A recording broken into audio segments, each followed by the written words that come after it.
Hello, everybody. Zach here from Zach's Railways. I'll just wrap this up quickly, mainly because I've just seen Adam's Instagram. Sorry, no, Discord DMs wrong with me today.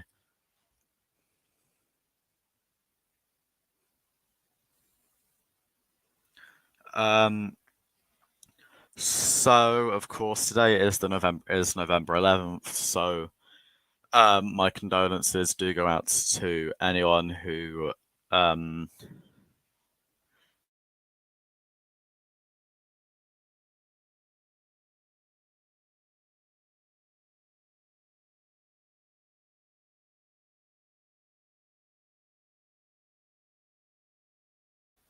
whether that be family members, friends, anything.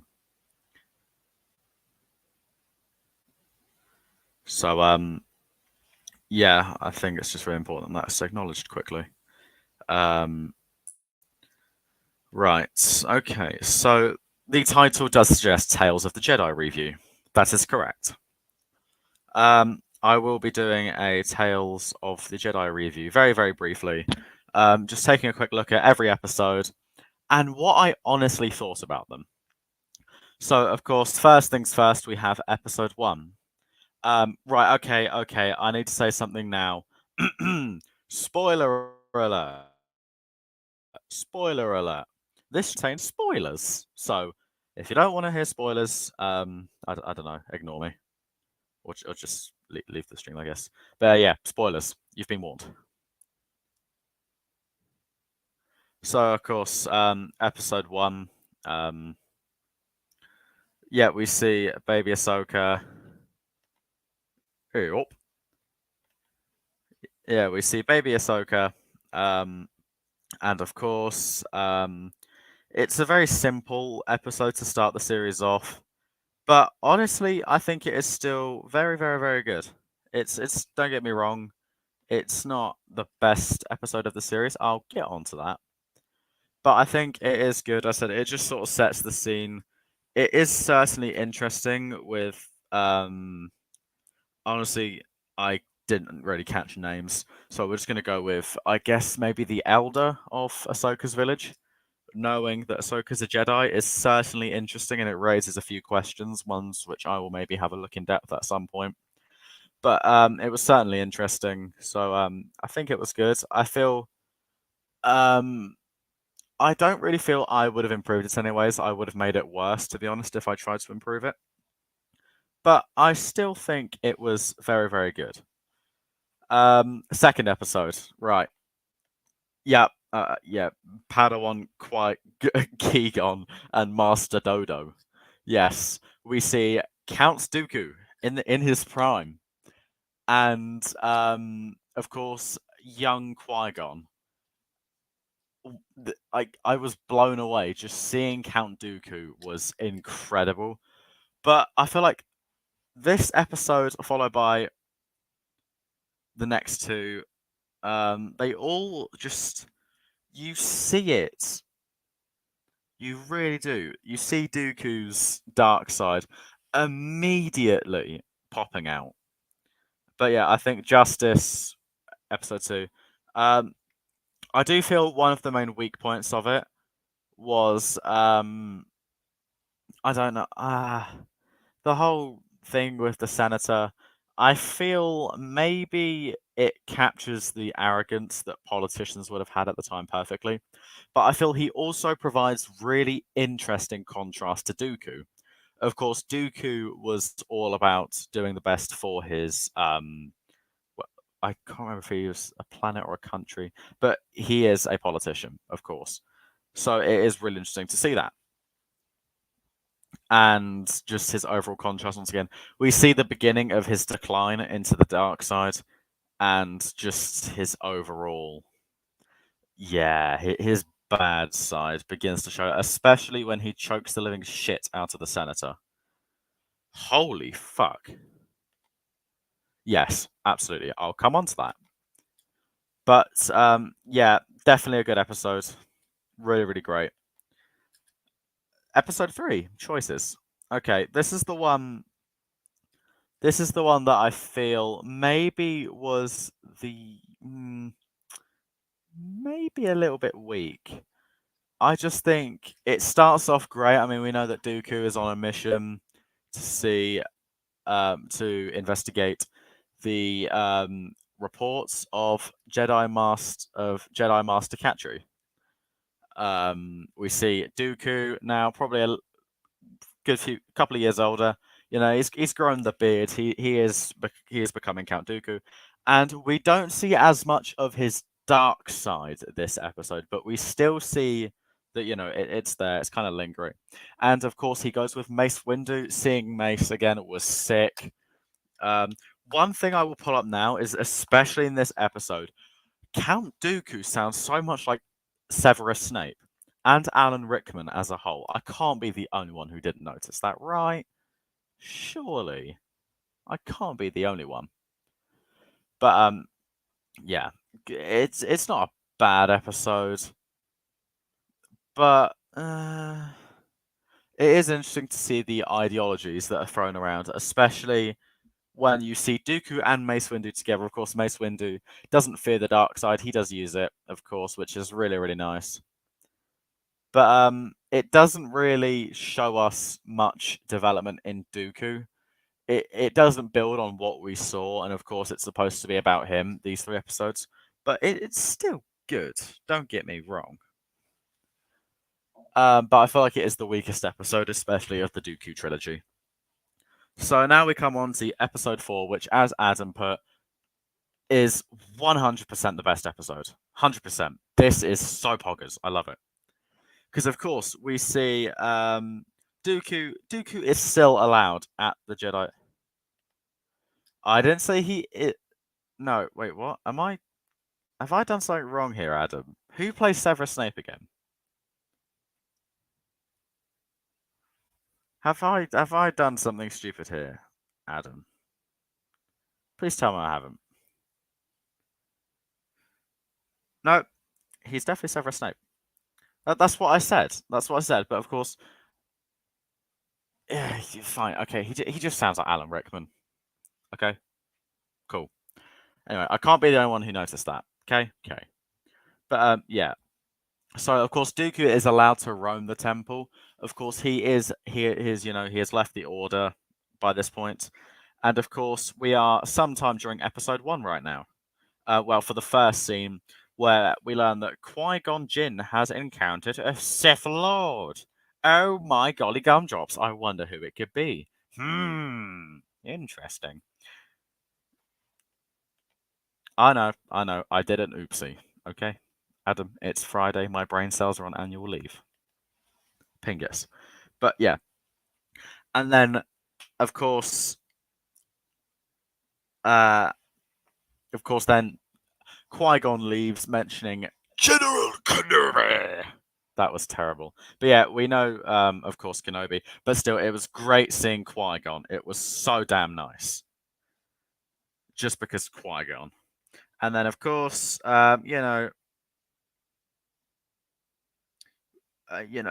gone a little bit in the future. I believe Qui-Gon is dead by this point, of course, because we see the Sith. Because, of course, okay, I've gone on a tangent here. So we see Yaddle. Of course, seeing Yaddle was amazing. It was so cool because, it's Yaddle. Of course, we haven't seen anything from her in such a long time. And it was great. Honestly, I feel she was very, very good. Yeah, it was just great seeing her in general with such an obscure character. But of course, then we do see, of course, after Qui-Gon's death, we see Dooku having a meeting with the Emperor, and of course they have a bit of a heated exchange. Of course, one of my favorite lines in it: "You lost an apprentice, and so did I." Wow, this is true. This is very, very true. I forgot to bring this up. Yeah, whilst Dooku is at the temple, because he's allowed to, because he's Dooku, and why not? I don't know why they allowed him, but they also allowed him to keep his lightsaber, so that was smart, I suppose. But yes, this is true. Dooku deleted Kamino and all the clone archives. This is so cool. We do not know about the conspiracy now. Yay! But yeah. So of course, anyway, back to the confrontation between Palpatine and Dooku. Of course, Dooku is heated because he thought that Maul went too far, killing Qui-Gon, but as as Palpatine rightly said, they both lost an apprentice. And of course, then by this point, Dooku is about to pledge himself when Yaddle makes herself known. And of course, the two have a small confrontation, and then we finally see a lightsaber fight. Oh, yes! And it didn't disappoint. Honestly, of course, we know for a fact that Yaddle at this point is very, very old. Of course, it's Yaddle. But she gives Dooku a good fight. Of course, Yaddle is not quite as acrobatic as Yoda, so when my brother was expecting her to be flipping off of walls like Yoda did, that would have been cool to see, like a little recreation of episode 2 when Yoda confronts Dooku, when Dooku is all grown up, has grey hair, and is played by the wonderful Christopher Lee. So, yeah. But I think losing Qui-Gon must have been the tipping point for Dooku, which must be obvious. But then, of course, it is devastating. But also, as Palpatine would say, ironic, when Yaddle is beheaded, I believe. It looks like a beheading to me, at least, by Count Dooku. That was something. And also ironic, because we all know what happened to Dooku in episode 3, only about, was it 13, 14 years later? Maybe? A little bit more?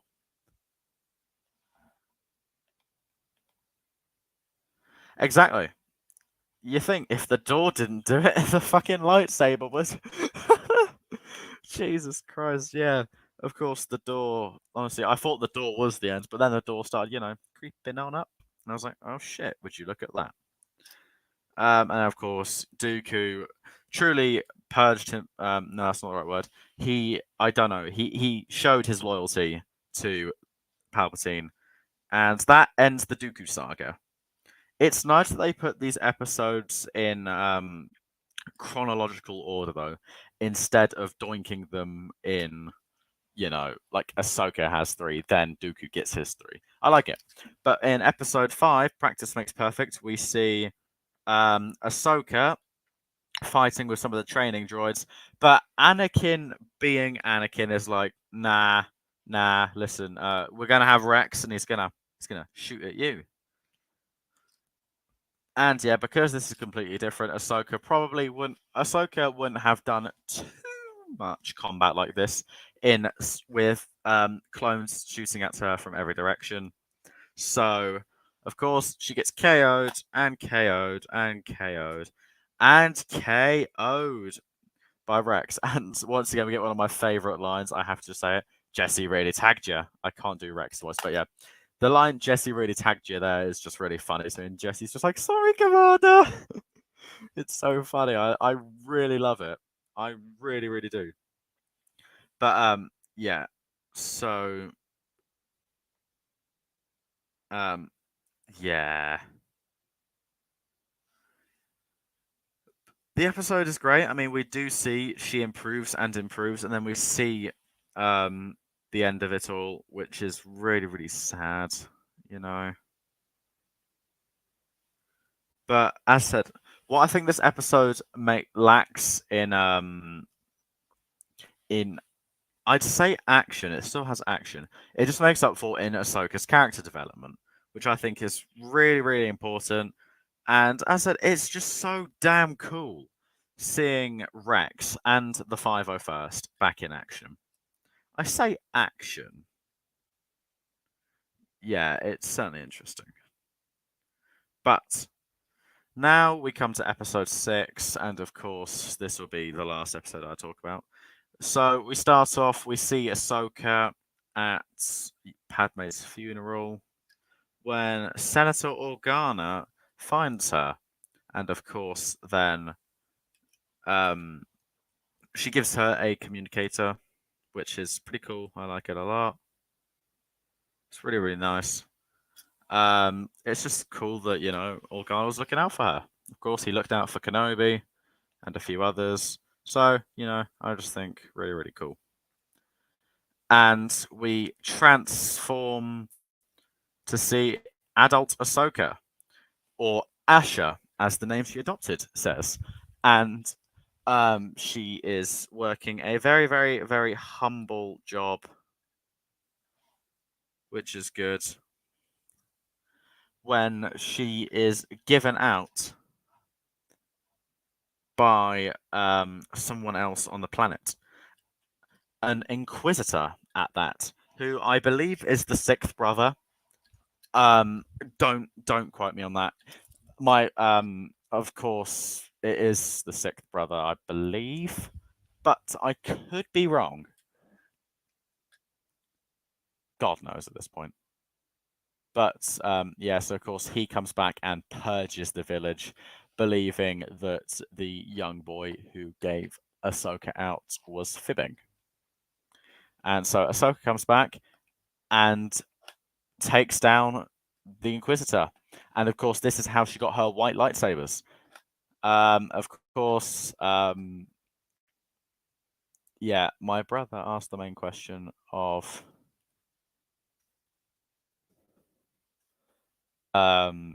where are Ahsoka's lightsabers and all this. Of course, she constructs the new ones after she gets the crystals off of the sixth brother, which is really, really cool. I do think it's nice. And honestly, if it weren't the sixth brother, I don't really honestly. If I could have had it my way, I would have had it so it would be um if I could have it my way, it would have been the son or the brother, as some of you know it by. Some people originally, me included, thought that the son of Mortis was was um was the son. People thought the Grand Inquisitor was the son at first, me included. But of course, we know that the son died when Anakin went with his lightsaber.